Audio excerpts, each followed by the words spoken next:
Hello everyone, आज हमारे podcast में हम स्वागत कर रहे हैं डॉक्टर संजुक्ता भार्गव का, जो कि एक पेडिट्रिशियन है और पेडियाट्रिक कार्डियोलॉजिस्ट भी हैं।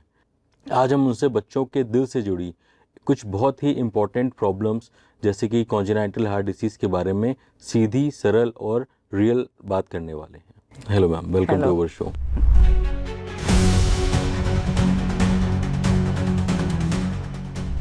तो मैम, सबसे पहले मैं ये पूछना चाहूँगा कि कॉन्जेनाइटल हार्ट डिसीज़ जो है वो क्या होती है और कैसे पेरेंट्स को पता चले कि उनके बच्चों में ऐसी कुछ डिसीज़ है। कंजेनाइटल हार्ट डिजीज जन्मजात हृदय रोग प्रॉब्लम है। जब बच्चा माँ के पेट में पनप रहा था तभी उसके हार्ट में डिफेक्ट आ गया था और वही डिफेक्ट लेके बच्चा बॉर्न होता है और उसके सिम्टम्स हमको दिखना चालू होता है। ज़्यादातर बच्चे जो प्रेजेंट करते हैं, सांस की तकलीफ होना, दूध ना पी पाना, पसीना आना, नीलापन होना, ये सब उनके शुरुआती के सिम्टम्स रहते हैं।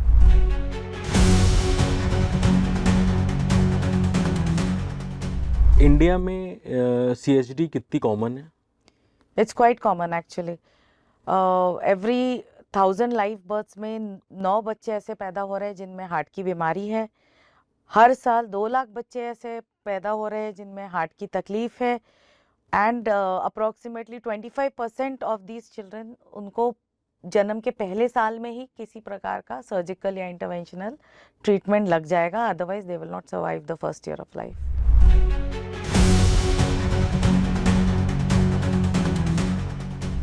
ओके, और कौन कौन से ऐसे कॉमन सिम्टम्स होते हैं जैसे सांस फूलना या नीला पड़ना, ये जो लोगों में मिथ्स हैं, ऐसे कौन से कॉमन सिम्टम्स हैं जिसको इग्नोर नहीं करना चाहिए? आई थिंक बच्चों में सबसे कॉमन सिम्टम है वेट ना बढ़ना। एंड वेट ना बढ़ना अर्ली अटेंशन ले आता है। माँ बाप को बच्चे डॉक्टर के पास ले जाते हैं। सो वेट ना बढ़ना is one of the early symptoms. सर्दी खांसी निमोनिया होना, दूध ना पी पाना, एक्सेसिव स्वेटिंग होना एंड कलर चेंज होना। कलर चेंज होना is one of the primary symptoms. जो नीलेपन की बीमारी है उसका यही सिम्टम रहता है कि बच्चा धीरे धीरे नीला पड़ने लगता है। अच्छा, कि ये नीला पड़ना पहले दिन से भी हो सकता है या कितने समय में नीला पड़ने वाला सिम्टम ऐसा दिखाई देता है? हाँ, कुछ ऐसी बीमारियां हैं जिसमें पहले दिन से बच्चा नीला पड़ता है। Those are very critical illness. उनको इनफैक्ट ये ऐसी बीमारियां हैं जिनको पहले मंथ में सर्जिकल इंटरवेंशन भी लग जाता है।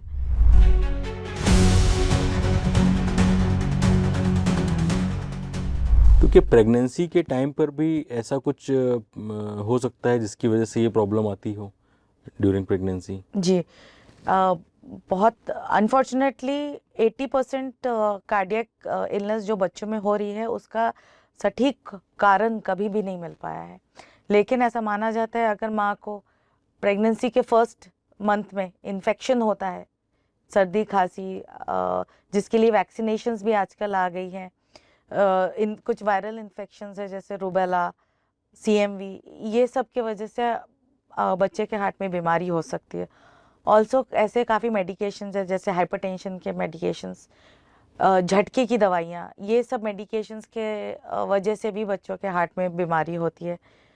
प्लस अगर जेनेटिक इशू रहा है, फैमिली हिस्ट्री रही है, मदर को हार्ट की बीमारी रही है, तो इन बच्चों में possibility of congenital heart disease बढ़ जाता है। ऑलमोस्ट 10% से 15% हो जाता है। अच्छा, कुछ जो मदर्स हैं, अगर कोई स्मोक करती हैं या अल्कोहल कंज्यूम करती हैं या इस टाइप का कुछ और लाइफस्टाइल में कुछ बैड हैबिट्स हैं, तो उसका भी क्या प्रभाव पड़ सकता है इस तरीके एब्सोल्युटली। की? तो प्रेगनेंसी में alcohol and smoking is one of the primary causes in the US। जो डेवलप कंट्रीज है उनमें दवाइयाँ और इन्फेक्शंस उतना ज़्यादा नहीं है जितना ये सब drug abuse and smoking and alcohol in the mother during pregnancy, which leads to congenital heart disease. अच्छा, जो वर्किंग वुमेन हैं जो प्रेगनेंसी के टाइम में जॉब कर रही हैं या इस तरीके की एक्टिविटी करती हैं, उनके लिए आप कुछ स्पेसिफिक कुछ बताना चाहेंगे जो अवॉइड करें इस तरीके की किसी भी चीज़ होने को रोकने के लिए? यस, पैसिव स्मोकिंग बिल्कुल अवॉइड करें। Wear a mask. अभी covid, pollution. Pollution, covid, and even avoid eating fruits without washing them, क्योंकि उसमें इतने फर्टिलाइजर्स हो रहे हैं आज के डेट में, इतना केमिकल यूज़ कर रहे हैं to make these vegetables greener and keep them fresher for longer time. So I think ये सारी चीज़ें अवॉइड होनी चाहिए, प्रिजर्वेटिव्स अवॉइड होनी चाहिए। Keep a healthy schedule, take homemade food, कोई भी over the counter medications avoid होनी चाहिए। जैसे सर्दी खांसी की दवाई आप मत लीजिए अनलेस इट्स वेरी क्रिटिकल। लेना है तो please consult your respective doctor and then you take medications.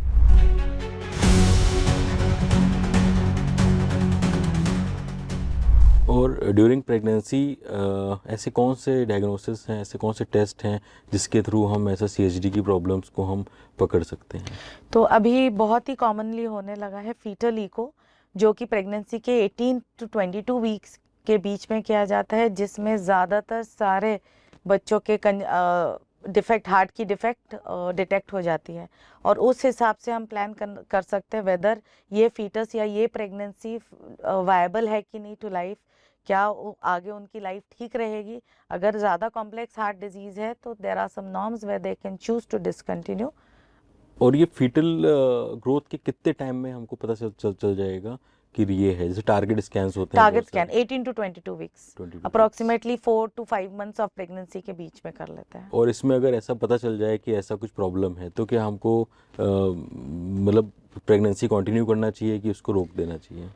इसमें अगर बहुत ही कॉम्प्लेक्स हार्ट डिजीज़ है जहाँ पे हमको पता है बच्चे को पैदा होते से NICU स्टे, मल्टीपल सर्जरीज लगेगी, इवन कार्डियक ट्रांसप्लांट तक की नौबत आ सकती है, तो those pregnancies parents can choose to discontinue.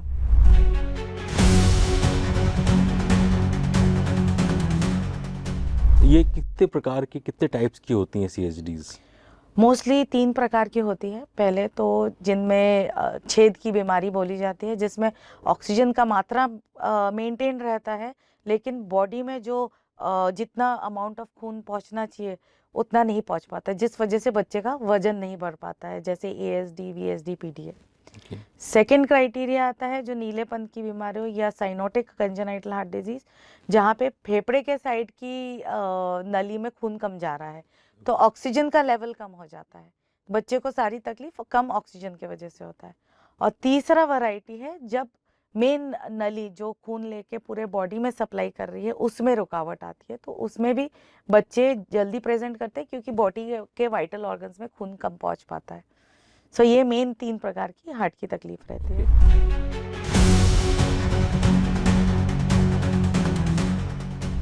और इसमें लाइन ऑफ मैनेजमेंट क्या होना चाहिए, स्टेप बाय स्टेप आप कुछ बताना चाहेंगे इसमें? यूजुअली जो बच्चे एंटीनेटली डायग्नोज हो गए कि इनको ये हार्ट की बीमारी है, उस हार्ट की बीमारी के हिसाब से हम प्लान करेंगे कि बच्चे को डिलीवरी के बाद NICU स्टे करना है कि नहीं करना है। NICU में जब ये बच्चा पहुंचता है हम उसका एको करते हैं और आगे का मैनेजमेंट प्लान करते हैं कि इसको 1 सर्जरी लगेगी या 2 सर्जरी लगेगी, इसको ज़िंदा रखने के लिए हमको मेडिकेशंस क्या देनी है, वो सब फर्स्ट इकोकार्डियोग्राफी के बाद प्लान आउट हो जाता है कि वेंटिलेटरी सपोर्ट चाहिए कि नहीं चाहिए, मेडिकेशंस क्या चाहिए, फर्स्ट लाइन ऑफ सर्जरी क्या रहेगी, या क्या हम अभी मेडिकेशन से ही मैनेज करेंगे। काफ़ी बीमारियां ऐसी आती हैं जिनमें हम पहले 2-3 महीने मेडिकेशन से उस बच्चे के सिम्टम्स कंट्रोल करते हैं ताकि बच्चे का वजन बढ़ पाए और बच्चा सर्जरी के लिए प्रिपरेशन फॉर द सर्जरी कि 3 महीने हमने उसको मेडिकेशंस, फिर मदर को गाइड किया कि कैसे बच्चे को दूध पिलाना है, मदर का डाइट क्या रहना चाहिए, बच्चे का बाहर कोई एक्सपोजर नहीं होना चाहिए, टाइम टू टाइम चेकअप पे लाना है ताकि the child can gain weight and finally we can provide a solution by doing the surgery and then repairing the heart completely. Okay ये कई बार ऐसा भी, कुछ ऐसी डिसीजेस भी हैं जिसको हम केवल मेडिकेशन के थ्रू ही सॉल्व कर सकते हैं, ये सर्जरी कितनी इंपॉर्टेंट है इसमें? नहीं, काफ़ी ऐसी बीमारियां रहती हैं, अप्रॉक्सीमेटली 20 to 25% ऐसी बीमारियां हैं जिसमें मेडिकेशंस या कभी कभी जस्ट फॉलोअप पे रखते हैं पेशेंट्स को हम, जैसे छोटे छेद होना, कुछ छेद ऐसे रहते हैं जो समय के साथ भर जाते हैं and so they can be manage medically और जस्ट केप्ट ऑन फॉलोअप।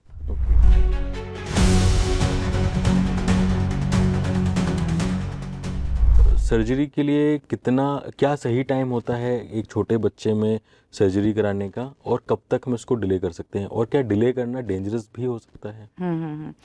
तो जो बड़े छेद रहते हैं या कॉम्प्लेक्स हार्ट डिजीज रहता है वो approximately less than 1 year of age में सर्जरी हो ही जानी चाहिए।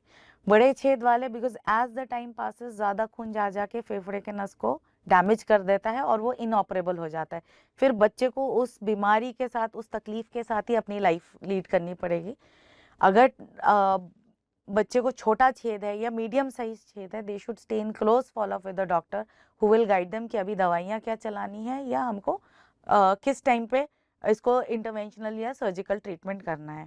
और कुछ बीमारियां 2 साल में या 3 साल की उम्र में इतनी छोटी हो जाती है कि they don't need anything, they just need a follow up. एक छोटा सा पर्सनल क्वेश्चन कि आप ने कैसे आपने सोचा कि आपको इस फील्ड में आना चाहिए, इसके पीछे की कहानी?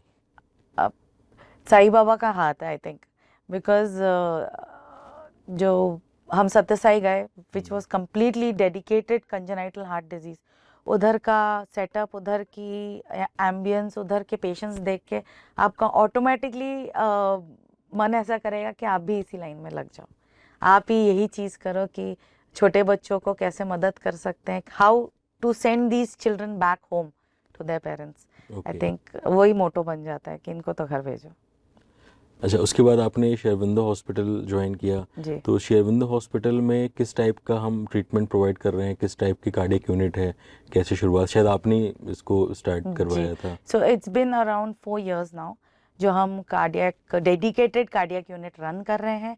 पूरा हमारा आईसीयू है, यहाँ पे हम बच्चों को छोटी उम्र से फॉलोअप करना चालू कर देते हैं, उनको मल्टी डिसिप्लिनरी अप्रोच, जैसे सर्दी खांसी होता है तो पीडियाट्रिशियन के पास भेजना, एसोसिएटेड हार्ट के साथ ब्रेन की प्रॉब्लम होना या डेवलपमेंटल डिले होना कि बच्चा चल नहीं रहा है, दौड़ नहीं रहा है, तो उनके लिए रिस्पेक्टिव जो हमको बैकअप चाहिए वो सब इधर अवेलेबल है। और एकदम डेडिकेटेड कार्डियक आईसीयू है जहाँ पे ट्रेन स्टाफ है।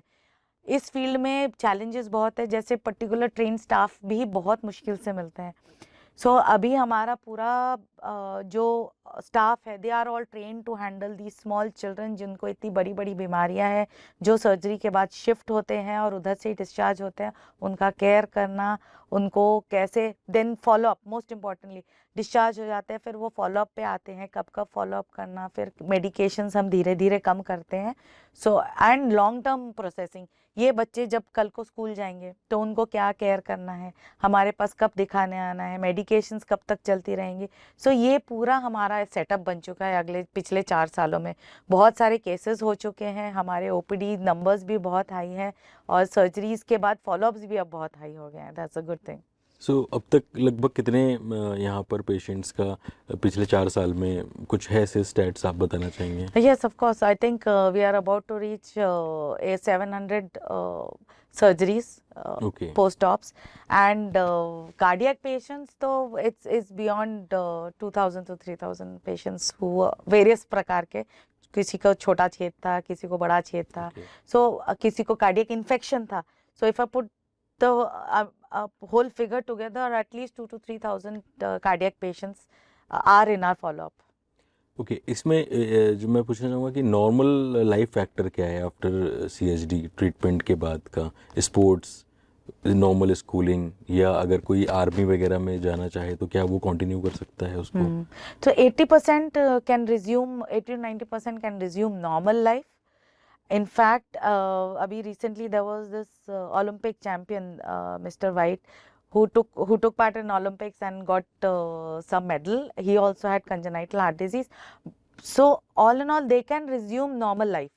मतलब नॉर्मल आदमी जैसा लाइफ लीड कर सकते हैं। वन प्रोबेबल थिंग कि वो शायद कॉम्पिटिटिव स्पोर्ट्स अवॉइड करे, क्योंकि उसमें स्ट्रेनियस एक्टिविटी बहुत ज़्यादा है, मसल बल्क बहुत ज़्यादा है, अलग लेवल का है। सो नॉर्मल लाइफ में कोई प्रॉब्लम नहीं है, कॉम्पिटिटिव स्पोर्ट्स कंसल्टेशन के बाद। ओके, और यहाँ अरविंदो में या आपका पर्सनल लेवल पे अगर मैं बात करूँ कि आउटरीच प्रोग्राम्स क्या हैं, उसको कैसे लोगों तक हम अवेयर कर रहे हैं या कर सकते हैं, उसके बारे में आप क्या कहना चाहिए? So that's very good.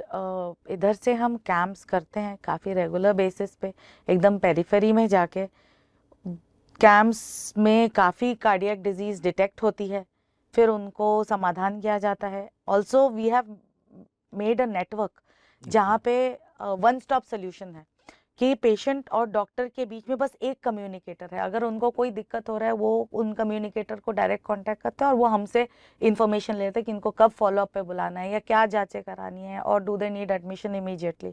So we have simplified the way we have created this network जहाँ पे हम बीच बीच में जाके आउटरीच प्रोग्राम में इकोस करते हैं, स्कैनिंग करते हैं, डिटेक्ट करते हैं, फिर उन पेरेंट्स से डायरेक्ट कांटेक्ट में रहते हैं, ओके 1-to-1 कम्युनिकेशन, ताकि कहीं पे भी पेरेंट्स को ये ना लगे कि we are struggling to treat our child.